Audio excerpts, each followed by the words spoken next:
तृणमूल स्तर राजनीतिक जीवन बड़ रुचिकर थिला। छात्र जीवन राजनीति आरंभ करी आज से ए जगह पर्यंत पहुंची। प्रत्येक समय जिलार कोण अनुकोण राजनीति पर रुचि रखुवा एवं राजनीति आग्रह लोक मान सहित संपर्क दीर्घ दिन। दर्शक बंधु नमस्कार। आज आरसीएन स्वतंत्र उपस्थापन को आपको स्वागत करुचु। आज आम जो व्यक्ति कथा आपण पाखे रखा चाहूँ आपण दीर्घ दिन जानती। पुराना सरकार को बदलवार पाखापाखि 9 मास हो गलानी। 24 वर्षर पुराना सरकार को बाजीमात करी आज नुआ सरकार भारतीय जनता पार्टी द्वारा गठन होती। राज्यर मुख्यमंत्री आरंभ करी दलर सरपंच पर्यंत भाजपा को समर्थन करी आज सारा राज्य सुनाम अर्जन कर। ठीक यही समय भद्रक जिला सभापति बदली। आमे आपण को तांका संगे भेटेबू एवं ये जिला सभापति पद को आसीबा पूर्व से कौन पाई चर्चार थिले ता मध्ये आपण माने आज आम सम्मुखरु आम पाखरु जानिबे। आमे आशा रखुचु आपण निश्चित भावे तांको सहित सीधा तळक भेट हेबे आ तांको जीवन विषय जानिबे मध्ये। दर्शक बंधु आज आम संगे अछंती भगवान पंडा। ये चर्चार थिबा ये नाटी आज आपनको सम्मुखरे तांको आमे निजे बसैचु पाखरे। तांको मोहरु सुनिबा आज तांको एई जगह बसैबा पर्यंत जहा समस्त कार्यक्रम थिला से ताको केमिति सुचारू रूपे पालन करि आछंती एवं आज जेउ प्रकार कार्यक्रम से हाथ को नैचंती ताहा समस्त जनसाधारण को निकटरे केमिति ठीक भाबरे पहुंची परिबो एवं भारतीय जनता पार्टी रो समस्त कार्यक्रम केमिति सुचारू रूपे जिल्ला रे पालन हेई परिबो सेति प्रति से केते चेष्टित। पंडा आपनको स्वागत करछि हम चैनल। आज्ञा धन्यवाद। कौन कहबे कोठु आरंभ होइतला यात्रा तृणमूल स्तर छात्र राजनीति आसिक आप आज जगह पहुंचले आप बर्तमान जिलार सभापति कौन नहीं सूचना रखिए भद्रकवासी छात्र जीवन में विश्व परिसर काम करुली तापरे मो राजनीति रे से समय स्वर्गत विष्णु सेठी मते राजनीति को आनी एवं मनमोहन हाई मनमोहन सामल आम राज्य सभापति प्रेरणा रे राजनीति आसती। प्रथमे मते विष्णु भाई चांदबेल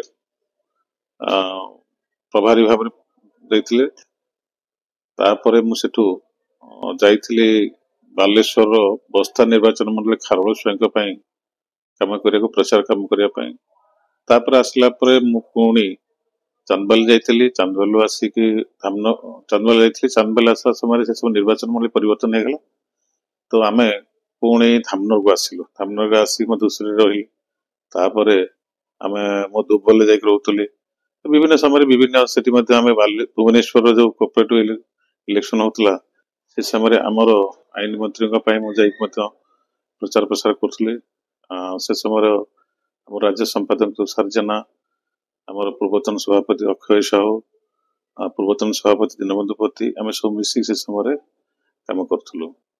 तापरे जिल्ला रे मते सभा संपादक भावे तापरे मते देले जिल्लार बीजेपी रे कृषक मोर्चार साधारण संपादक दायित्व देथिले। तापरे मो जिल्लार संपादक भावे दायित्व नेथिले। समय भद्रक निर्वाचन मंडली रो प्रभारी भावे काम करथली। तार परवर्ती समय जिल्लार मते साधारण संपादक भावे दायित्व देथिला। मो चेष्टा मु जति पार काम करथली एवं गत निर्वाचन रे लोकसभा मो सांसद लोकसभा कैंडिडेट कैंडिडेट इंचार्ज थी सब कार्यक्रम देखुली। ये मोर राजनीतिक जीवन। जिला सभापति गोटे गुरुत्वपूर्ण दायित्व सबु क्षेत्र को आपन नजर रखिया पड़े। ये रेस रे मध्य बहुत बड़ बड़ नेता माने जो माने कि आगु राजनीति सक्रिय भाव ग्रहण कर आपन को पदाधिकारी माने कि उपरिस्थ नेता माने आपन को बाछिले कौन कारण बोली भाबुछन? देखंतु निश्चित भावे जेहेतु आमे गुटे पार्टी रे काम करछु ये एक निहाती संकलित दल पार्टी एथिरे जो माने मो व्यक्तिगत मत एथिरे जो माने काम करछन्ती आगामी उपर पदपति भी रहबा स्वाभाविक। निश्चित भावे बहुत प्रार्थी आशा थिले बोली मु सुनुची से माने का आशा रहबा दरकार। किंतु आजिका दिन एती कथा मु अनुभव करछि जे उपर स्तर संगठन काम देखुची किए केते कोन काम करूची କାହା ଦ୍ୱାରା ସମ୍ଭବ ମୁଁ ଭାବୁଛି ଏଇ ଜିନିଷକୁ ଅନୁଭବ କରିକି ସେମାନେ ଚୟନ କରିପାରିଥାନ୍ତି। ମାନେ ତା ବହୁତ ବଡ ବଡ ପଦପଦବୀରେ ଆଗରୁ ଥିଲେ, ବହୁତ ଆଶାୟୀ କାର୍ଯ୍ୟ କରୁଥିଲେ, ସିନିୟର ଅନୁଭୂତି ବି ଥିଲେ। କେମିତି ମୁଁ ଭାବୁଛି ଏଇ ଇଏରେ କରିଥିବେ ବୋଲି, ଚୟନ କରିଥିବେ ବୋଲି ମୁଁ ଭାବୁଛି ଯେ କାର୍ଯ୍ୟକ୍ରମ ଦେଖି। କାହିଁକିନା ଆଜିକା ଦିନ ଯେକୌଣସି ଜିନିଷ ହଉଛି ସାଙ୍ଗେ ସାଙ୍ଗେ ଉପରିସ୍ଥ କାର୍ଯ୍ୟକର୍ତ୍ତାଙ୍କ ପାଖରେ, ସଂଗଠନ ପାଖରେ ଖବର ରହୁଛି। ମୁଁ ଏଇ ଇଏରେ ମୋର ଭାବୁଛି ଯେ ହେଇଥାଇପାରେ ବୋଲି।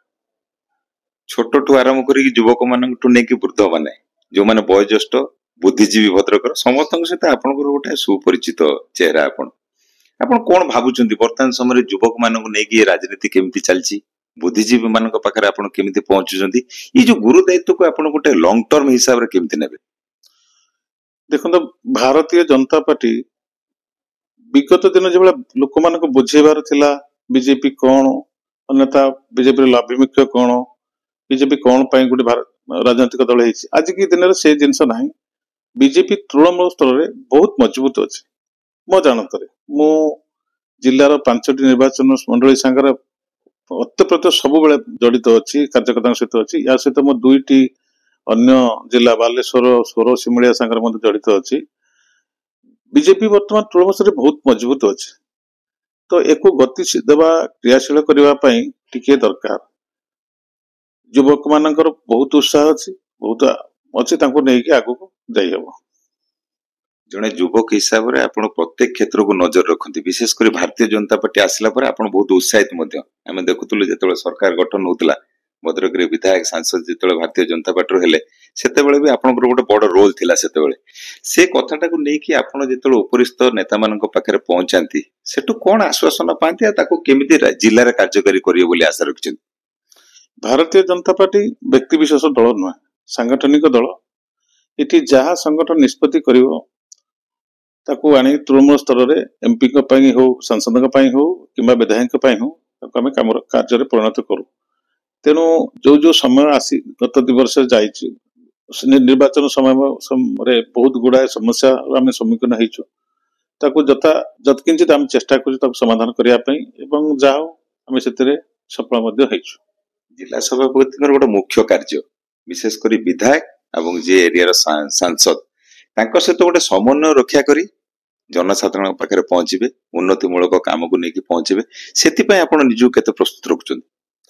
ଆମର 5ଟି ବିଧାନସଭାର ନେତା, ସାଂସଦ, ମନ୍ତ୍ରୀ, ରାଜ୍ୟ ସଭାପତି ସମସ୍ତଙ୍କ ସହିତ ଉତ୍ତମ ସମ୍ପର୍କ ଅଛି। ସମସ୍ତେ ପରସ୍ପର ପ୍ରତ୍ୟେକ ଦିନ ଆମେ ବାର୍ତ୍ତାଳାପ କରୁଛୁ। ଆମେ ଅତି ନିକଟରେ 2-4 ଦିନ ତଳେ ଆମେ ବସିଥିଲୁ, ବସି ଗୁଡାଏ କଥା ଆଲୋଚନା ମଧ୍ୟ ହେଇଥିଲୁ। ଆଗାମୀ ଦିନ ପାଇଁ ଯୋଜନା ପ୍ରସ୍ତୁତ ହେଇଛି। ଗୁଡାଏ କାମ ଭଦ୍ରକ ପାଇଁ ସମସ୍ତେ ଚିନ୍ତା କରିଛନ୍ତି ଏବଂ ତ୍ୱରିତ ବେଗରେ କରିବା ପାଇଁ ରାଜ୍ୟ ସଭାପତି ଆମକୁ ନିର୍ଦ୍ଦେଶ ଦେଇଛନ୍ତି। ତେଣୁ ସମସ୍ତଙ୍କ ସହିତ ଅତି ଉତ୍ତମ ସମ୍ପର୍କ ଅଛି।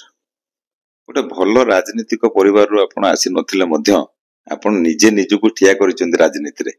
ବର୍ତ୍ତମାନ ସମୟରେ ଇଏ ଗୋଟେ ଲମ୍ବା ସମୟ, 5 ବର୍ଷ ପର୍ଯ୍ୟନ୍ତ ଜନସାଧାରଣ ଆପଣଙ୍କୁ ସୁଯୋଗ ଦେଇଛନ୍ତି କାମ କରିବା ପାଇଁ। ଭଦ୍ରକବାସୀଙ୍କୁ, ଜିଲ୍ଲାବାସୀଙ୍କୁ ତଥା ବୁଦ୍ଧିଜୀବୀ ମାନଙ୍କୁ ତଥା ଆପଣଙ୍କ ଜିଲ୍ଲାର, ଆପଣଙ୍କ ବିଜେପି ଭାରତୀୟ ଜନତା ପାର୍ଟିର କାର୍ଯ୍ୟକର୍ତ୍ତା ମାନଙ୍କୁ ଆମ ଚ୍ୟାନେଲ ମାଧ୍ୟମରେ ଆପଣ କଣ ସନ୍ଦେଶ ଦେବାକୁ ଚାହିଁବେ? ପ୍ରଥମ କଥା ହେଲା, ଆମ ପରିବାର କେହି ରାଜନୈତିକ ଲୋକ ନୁହନ୍ତି ନା। ମୋର ପ୍ରଥମରୁ ମଧ୍ୟ ଏଥିରେ ନଥିଲା। ମୁଁ କିନ୍ତୁ ହିନ୍ଦୁତ୍ୱବାଦୀ କଥାରେ ବିଶ୍ୱାସ କରେ। ତେଣୁ ମୁଁ ସେଇ ମାର୍ଗରେ ଆସୁ ଆସୁ ଆଜି ଆସି ପହଞ୍ଚିଛି। ଯୁବକ ମାନଙ୍କୁ ମୁଁ କହୁଛି, ନିଷ୍ଠାପର ହୁଅନ୍ତୁ, ସତ୍ ପଥରେ ଚାଲନ୍ତୁ, କର୍ମ କରନ୍ତୁ, ଫଳ ନିଶ୍ଚିତ ଆସିବ।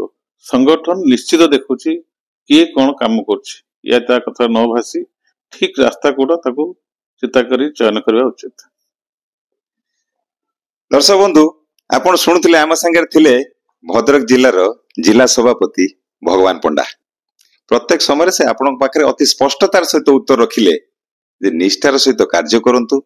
ଉପରିସ୍ଥ ଅଧିକାରୀ ମାନେ ଆପଣଙ୍କୁ ନିଶ୍ଚିତ ଭାବେ ଦେଖୁଛନ୍ତି। ଜିଲ୍ଲାର ଉନ୍ନତି ସମସ୍ତଙ୍କ ପାଇଁ ସମାନ। ଆଉ ପ୍ରତ୍ୟେକ ସମୟରେ ଯେତେବେଳେ ଆପଣ ସବୁ କଥାରେ ନିଜର ଇନଭଲଭମେଣ୍ଟ ରଖିବେ, ନିଜର ସହଯୋଗ ଏବଂ ସହଭାଗିତା ରଖିବେ, ନିଶ୍ଚିତ ଭାବେ ଜିଲ୍ଲାର ଅଗ୍ରଗତି କରିବାରେ ତାହା ଆପଣଙ୍କୁ ସାହାଯ୍ୟ ନିଶ୍ଚିତ କରିବ। ଆଉ ଆମେ ମଧ୍ୟ ଆଶା ରଖିବୁ, ଜିଲ୍ଲା ସଭାପତି ତୃଣମୂଳ ସ୍ତରରୁ ଯେହେତୁ ସବୁ ରାଜନୈତିକ ପରିବାର ମାନଙ୍କୁ ଏକଜୁଟ କରିବାରେ ବ୍ୟସ୍ତ ରହୁଛନ୍ତି, ଆପଣ ମାନଙ୍କର ସହଯୋଗ ମଧ୍ୟ ତାଙ୍କୁ ଆଗାମୀ ଦିନରେ ସବୁତକ କାର୍ଯ୍ୟକୁ ସଫଳ ରୂପାୟନ ଦେବା ପାଇଁ ନିଶ୍ଚିତ ଭାବେ ସାହାଯ୍ୟ କରିବ। ଏବଂ ଆମେ ଏହା ବି ଆମ ଚ୍ୟାନେଲ ମାଧ୍ୟମରେ ଆପଣଙ୍କୁ ଜଣାଇବା ପାଇଁ ଚାହୁଁଛୁ ଜିଲ୍ଲାର ସଭାପତି ଯେଉଁ କାର୍ଯ୍ୟକ୍ରମକୁ ସମନ୍ୱୟ ରଖି କରିବାକୁ ଚେଷ୍ଟା କରୁଛନ୍ତି ନିଶ୍ଚିତ ଭାବେ ସେ ଆଗାମୀ ଦିନରେ କେତେ ସଫଳ ହେବେ ତାହା କେବଳ ସେ ଜନସାଧାରଣଙ୍କ ପାଇଁ ଆମେ ଛାଡ଼ିଛୁ।